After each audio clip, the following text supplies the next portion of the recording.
Hello. Today we're here to talk about market pricing in Insight Lab. There's a few different ways to get where we're going, but we're going to talk about the dashboard before we dive in. From the home page, you'll notice there is a pricing status that is illustrating the workflow of your jobs, how they're moving from not connected to data through progress into reviewed and aligned to your strategy. Clicking on any of these bubbles will move you into that group to view potentially only those jobs. From the home page, of course, you can move into the job section from here also. And notice that plus sign that will allow you to add in an ad hoc report for a brand new job. Clicking on this will prompt us to start benchmarking. Using that Your Workforce dropdown, another entry point for the job section is here and allow us to move into that section and see our list of titles. Of course, using this sidebar, we can really hone in on certain groups if we only want to look at certain job families and certain locations, and really easily reset those job filters up at the top. So I want to use the plus sign up at the top to add in a brand new job.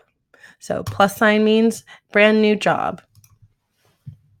So go ahead and enter your job code if you have a unique job code.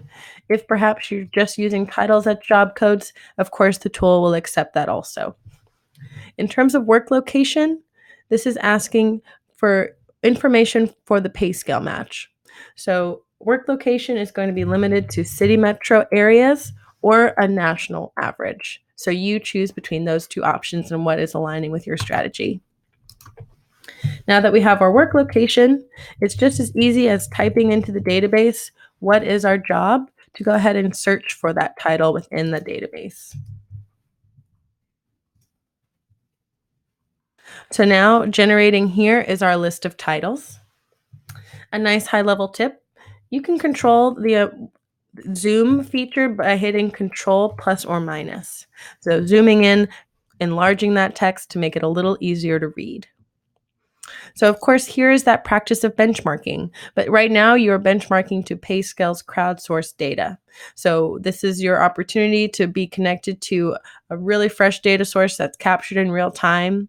Select the title that is the best match. You are looking for a 70% match when it comes to benchmarking based off of the core tasks of your job and really aligning it to the benchmark that you think is the most representative of your job.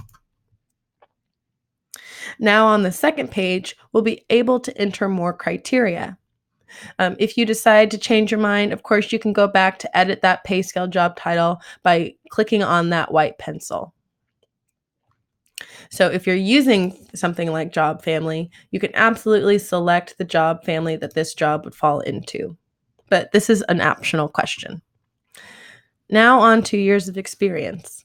So in PayScale's tool, we're all about measuring full proficiency. So thinking about how many years does it take to be proficient at this level in this career path. So oftentimes people are used to inputting their minimums, but we're asking you to add on top of that to measure your proficiencies. So what are your true years to proficiency required for a title? Another great optional question is, what is this job's career level? Feel free to omit those if they're not relevant to you. Education level is a drop-down to choose your requirement. And now on to skills and specialties. Of course, really helpful to have a job description if you'd like to go ahead and define your skills and specialties. If you'd rather capture a broad average, of course, you can leave questions blank. But what you're seeing is popular answers to include in your search if any of these are resonating with you. You can have a maximum of 7. You're not limited to the popular answers. You can search within the database to find those skills that you're really looking for, those skills that are really driving pay for your job. Down below, certification and license, same idea, choose your requirement, or if you don't have one, simply skip that question. Additional benchmark criteria would include people management responsibilities.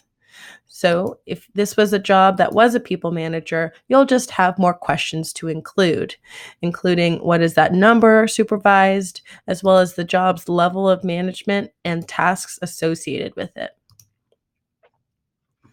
All right, so this is a brand new job that I know is going to go into my hourly or annual structure.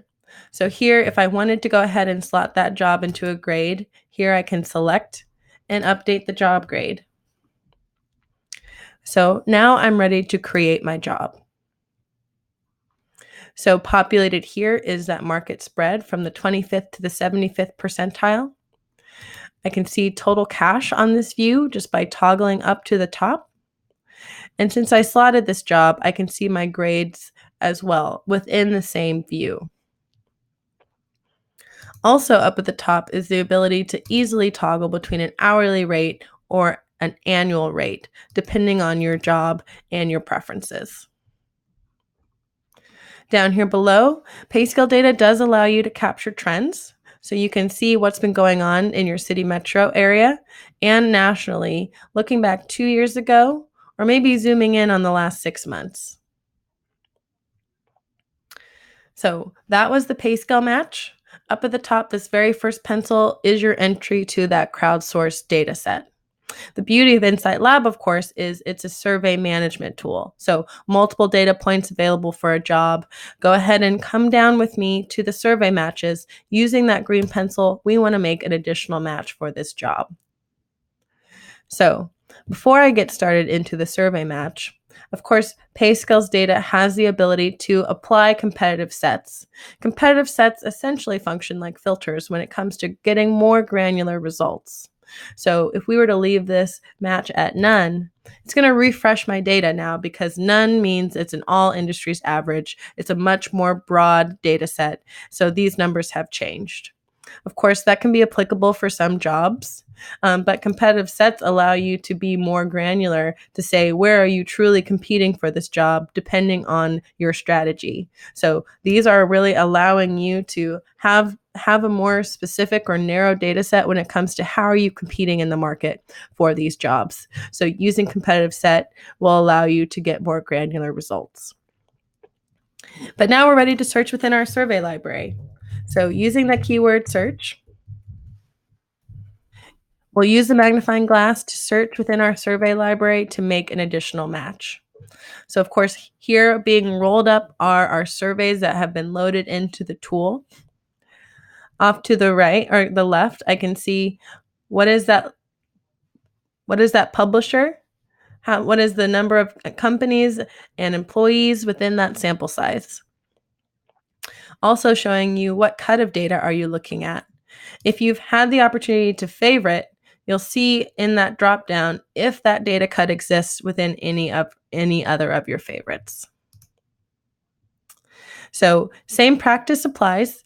We want to find the benchmark title within our survey library that is the most relevant match for our job.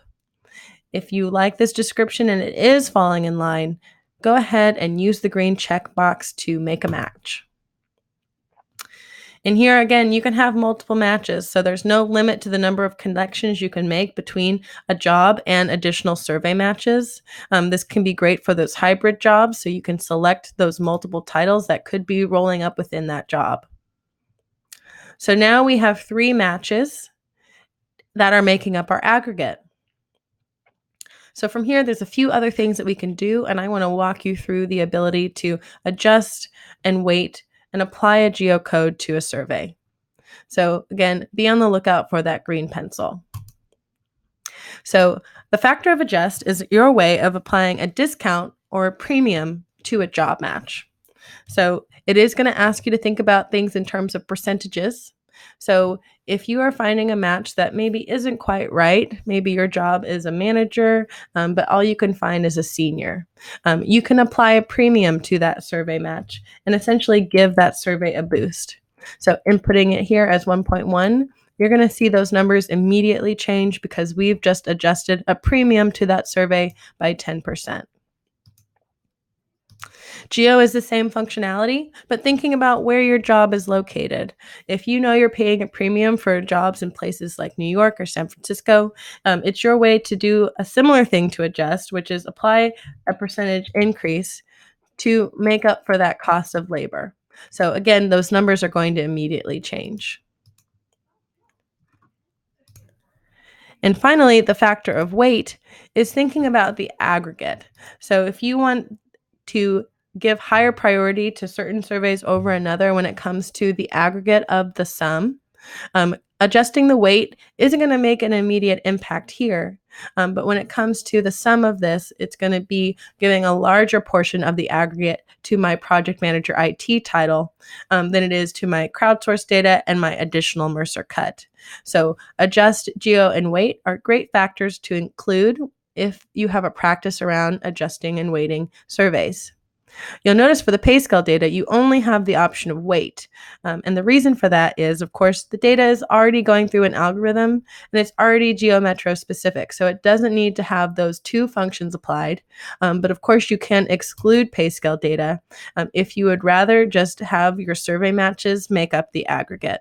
So now that I've excluded pay scale, the match is going to be the majority to the project manager IT 2-to-1.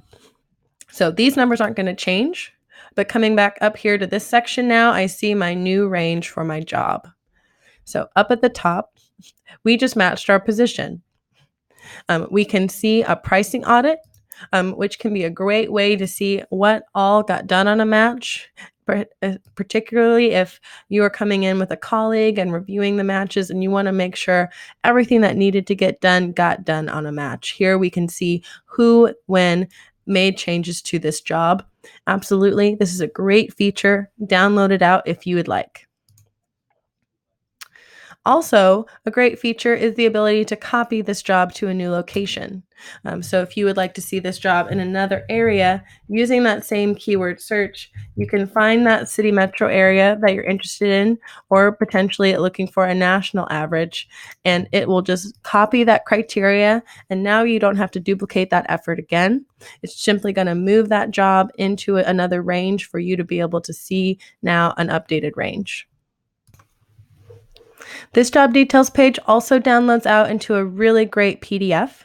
If you need to share information with people on your team, I highly recommend downloading this page out into a PDF. Now that we've benchmarked a title, you can come back to see your jobs in another view.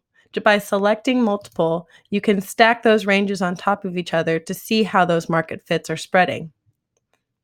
Going back to our search results, this is a great way to compare those jobs and make sure those market fits make sense.